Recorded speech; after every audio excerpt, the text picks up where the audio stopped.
There is something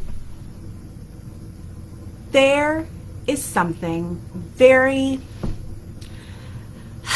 weird about getting gussied up at almost 9 p.m. Pacific. But I gotta tell you, it's finally time today. Got all my meetings done, got the stuff I needed to write written, and I got to do something that I love doing, which is affirming and truly seeing companies that are getting it right. I think that when we talk about conscious consumerism, we need to be able to talk I'm putting this down, very specifically about what it is I'm talking about. Let's get a little closer. When I talk about conscious consumerism, a lot of times people go, well, I'm not exactly sure what you mean when you talk about that. And I think to myself, okay, here's what I mean when I talk about conscious consumerism on both sides. Conscious consumerism is often what we talk about when we talk about using our money wisely, using our money in ways that, I don't know what this fake hair is doing tonight, using conscious consumerism in ways that align with and further our collective and individual values. This is a big idea. It's also not a perfect idea. We've talked about this before. There's no such thing as perfect consumerism. Everything we do, particularly in Western nations, developed nations, comes at a cost and comes with compromise. So let's take what I'm doing right now. Here I am at 8:47 p.m. Pacific. I have finished with everything. I have had my energy drink, which actually should say, should have a L right there, because, you know, the people who call me a cult leader, well, here's the cult leader juice. Actually, it's cut. It is an energy drink, and it's supposed to take care of weight loss too if I use it faithfully, and eventually it'll get rid of my double chin. So far, not so much, but hope springs eternal. I am speaking to you on a laptop that was made probably not in optimal conditions. I am looking at lights that were probably not made in optimal conditions. I drove here to the office in a gas combustion vehicle. Again, not a wonderful choice, particularly when we look at the geopolitics of oil and the geopolitics of making cars. I brushed my teeth before I came to you. We don't know about the politics of Crest versus Colgate with my toothbrush and my toothpaste. What I am saying is that sometimes when it comes to conscious consumerism, the best is enemy to the good. That is something I want you to keep in mind as I sing the praises of our December community partner, the Hamlett. Hold on.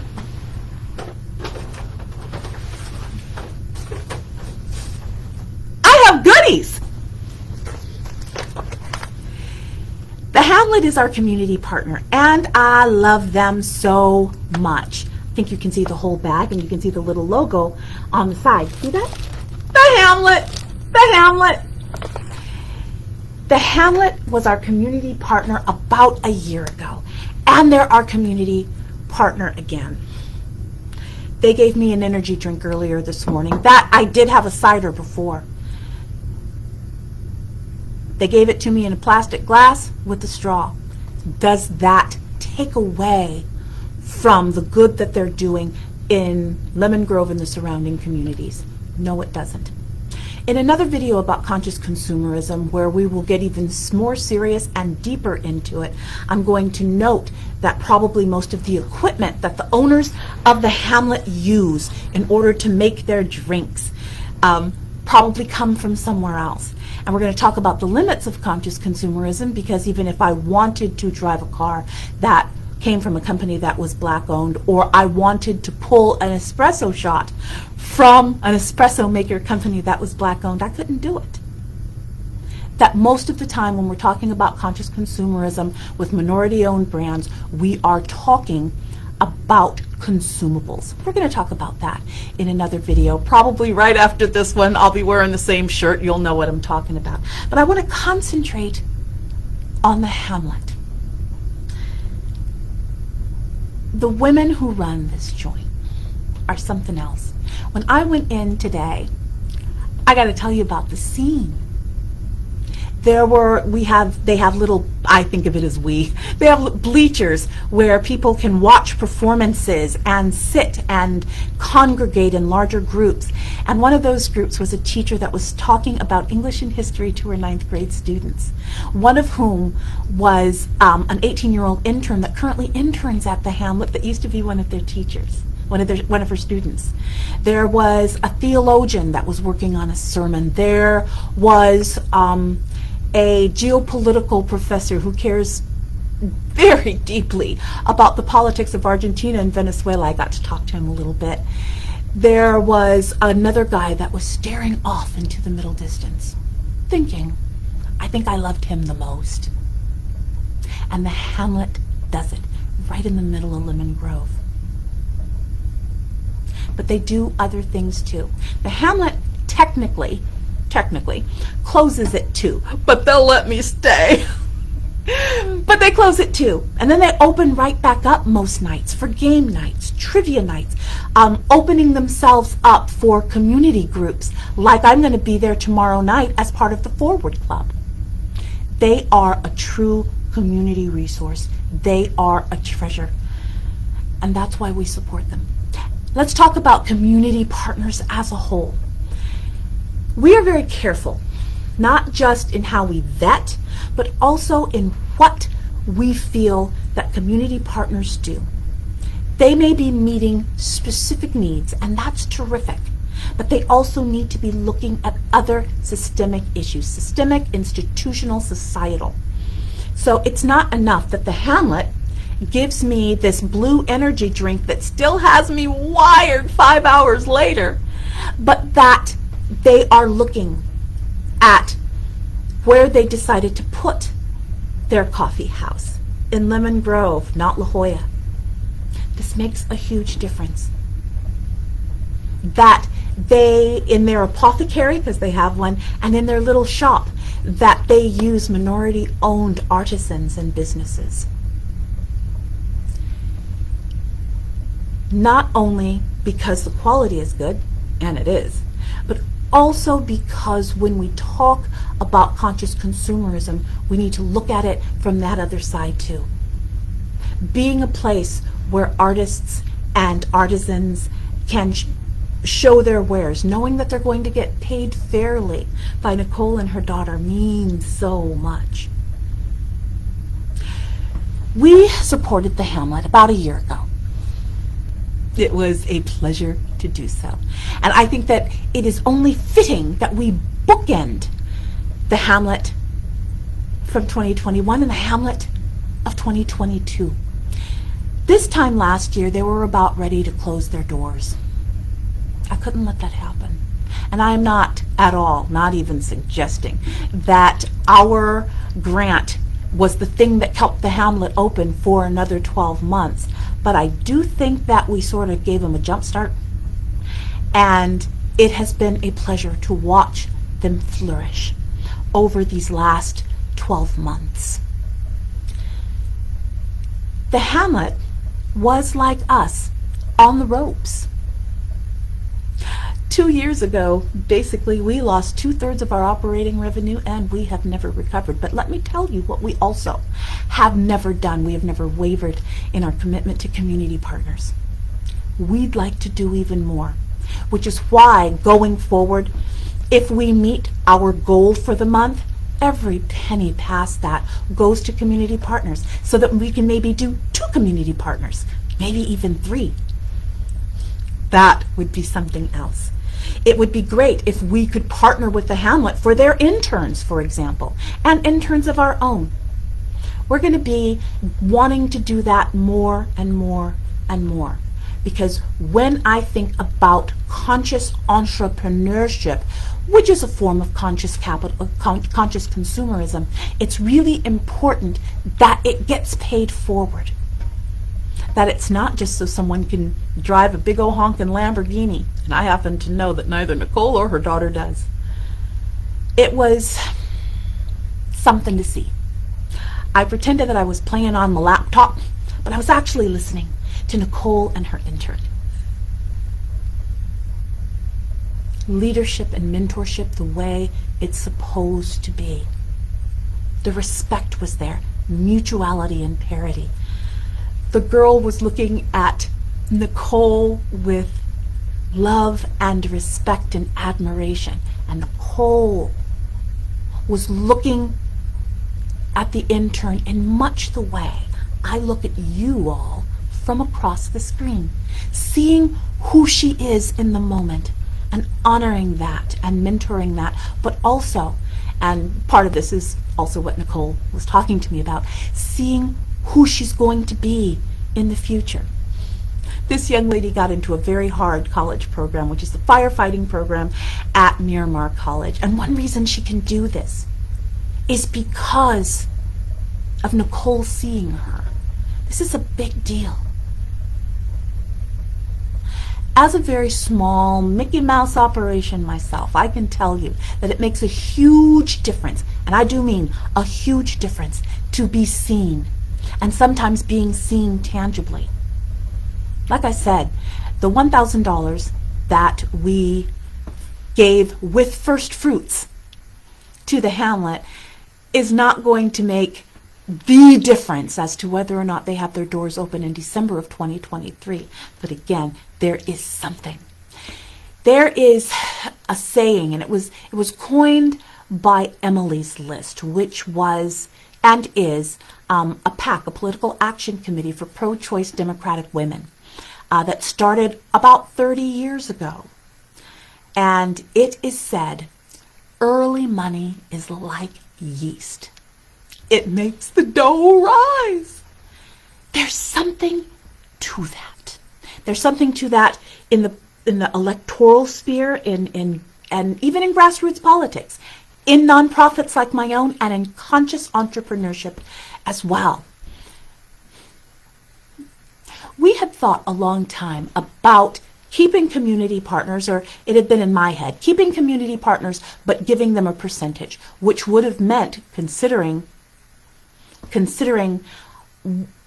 what the tangible financial engagement of Lace on Race has been, it would have been far less than $1,000. We decided not to do that.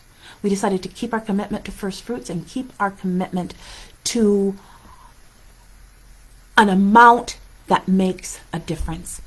We have already slotted some of the next year's community partners, one of whom is another one that's near and dear to my heart. You Belong Here, which is a co-working and event space in an impacted part of San Diego. But it's not enough. Hold on, let me drink some tea. Oh, I was getting dry. By the way, this tea is something else too. It's fair trade. Living a life of congruence is not only about money, but it is not about money. Where you put your resources, literally, your treasure, absolutely matters.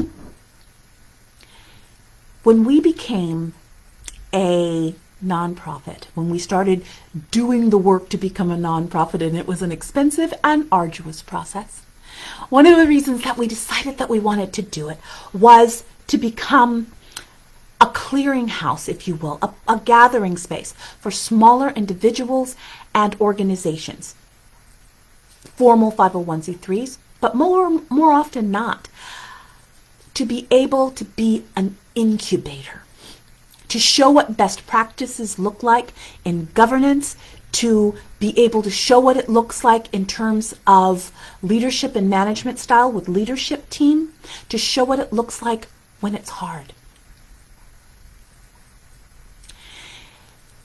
The people who insist that I'm a cult leader, actually, cut leader, they took out the L, insist that anything that I do that's good is disingenuous and self-serving. Let's assume they're right. Let's assume and stipulate that there is nothing that I do or that my organization does that is out of right motivation. But guess what? The Hamlet's going to stick around another year. I'm going to make sure of that. I bought every single one of my Christmas gifts from the Hamlet.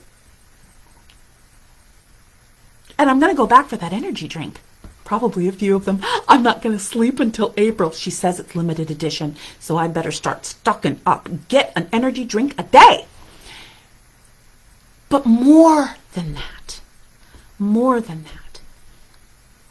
the people who pass through the Hamlet, the theologian, the professor, the student, the guy in the shabby blazer looking out onto Lemon Grove Avenue, they have a place to call home. The intern who's learning not only how to work, but also how to be within an environment, makes a huge difference. The community of Lemon Grove has been changed because of the Hamlet. Let me tell you about the corner of Lemon Grove Avenue and Broadway, where the Hamlet operates. When it opened, maybe about 15 years ago, it was a Starbucks. The worst Starbucks in San Diego County. That's saying something. And I went in there a couple of times. You had to have a token and you had to look just good enough and middle class enough so that they'd give you a token so you could go into the bathroom. They had the most uncomfortable chairs on the planet. They did not want you to stick around, and they closed super early. And then they left. They did open another one on the corner of Broadway and Massachusetts. That's the reason why they said they closed this one. But there are other neighborhoods in San Diego County where there are Starbucks less than a mile away from each other. Well, it laid fallow for about 5 years.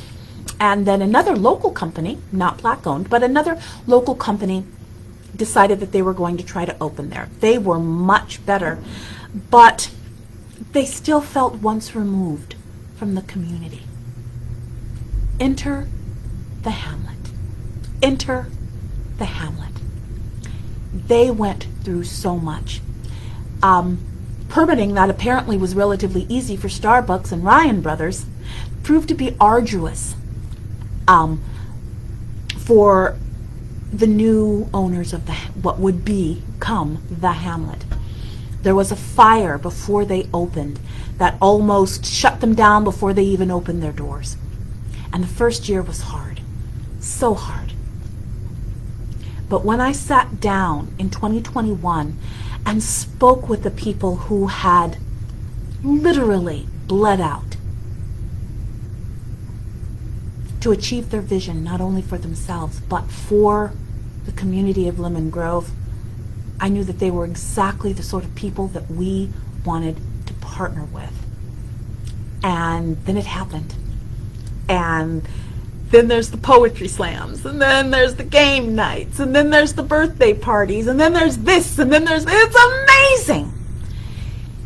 They are doing so much better than they were a year ago. Just like Lace on Race, if you don't count the money angle, is doing a lot better than we were 2 years ago. We are still giving presentations. We are still doing advocacy. We're doing everything and more, which is why we're going to be looking for interns and extra volunteers, because there's too much work for 13 people to do. Let's just face it. There are so many things that we have to back burner because there's just not enough space to do it, which is why I'm talking to Nicole and her daughter about joining her leadership team. You heard me, Nicole. Now you can't say no.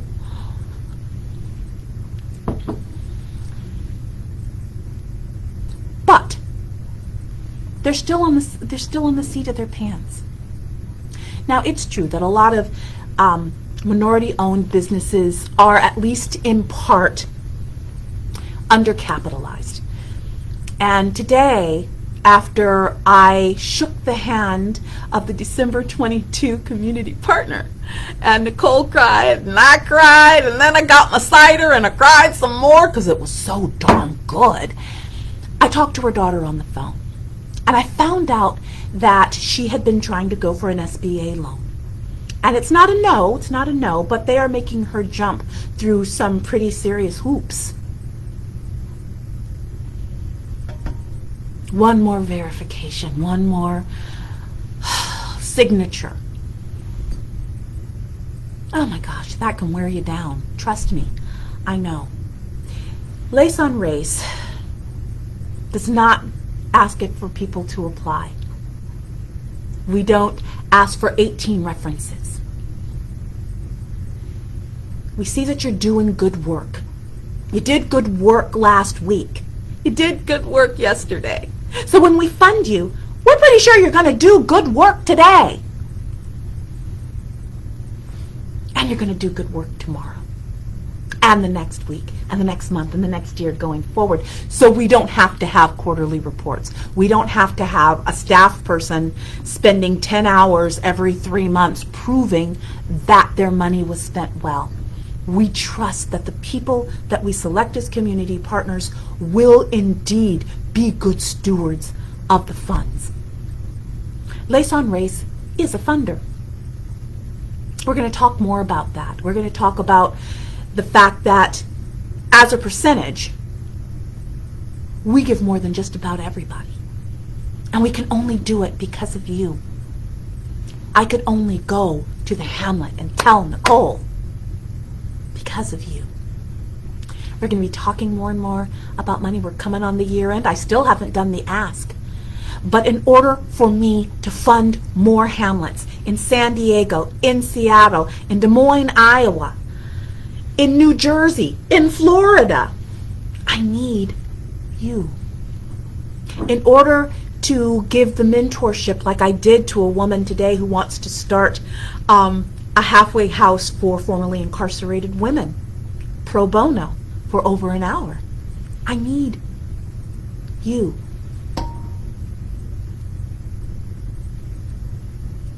The community partners started because when I decided to monetize Lace on Race, I knew that there was no way that I was going to say with any amount of clarity, and the cult leaders can hear, the people who call me a cult leader can hear this, that I'm not the only game in town. That there are people out there doing good work that fly under the radar that you would never know about if it weren't for us. So we're going to start going, and I know that we're San Diego and California heavy because that's where I am. But you know what? We're going to start going more and more outside of the boundaries. We have to keep it in the United States. It is difficult to impossible to fund initiatives and individuals outside of the United States, which is sometimes one of the burdens of being a formal 501c3. Back when we weren't, I could fund anybody. It was coming out of my own keister. So we're going to talk more about this, but not before I show you, because I promised Nicole,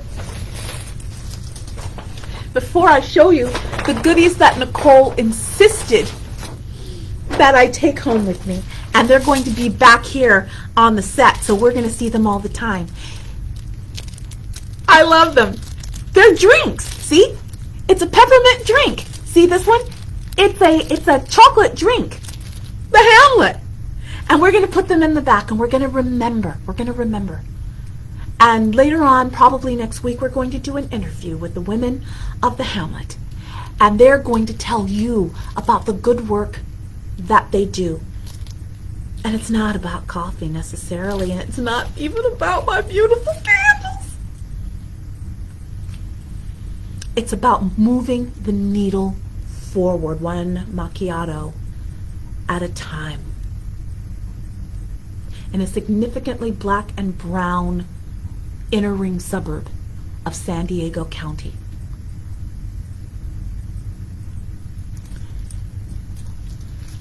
Let me put this away because I don't want to drop them.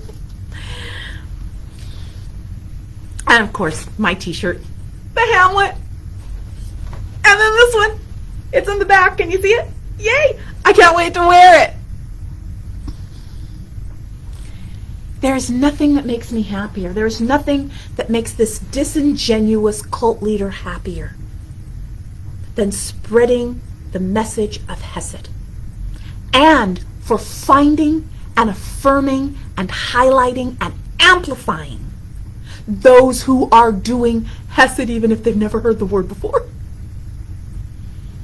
I love the Hamlet. I love the people who run the Hamlet, and it is our absolute pleasure for them to be our very last community partner of 2022. But I want there to be another one.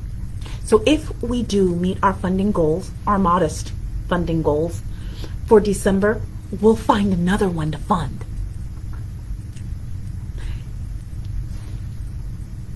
In the same way that the Hamlet has struggled but persevered, so have we. And the thing is that when we do what we are called to do, regardless of people who would tear us down,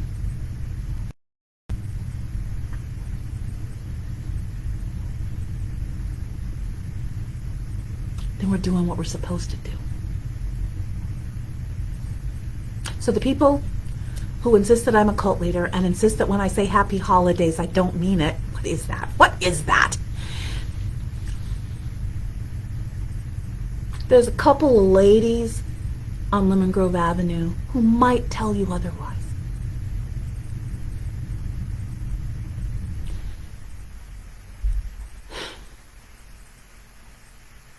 Happy holidays. Thank you, Hamlet of Lemon Grove, for making our corner of the planet a lot better.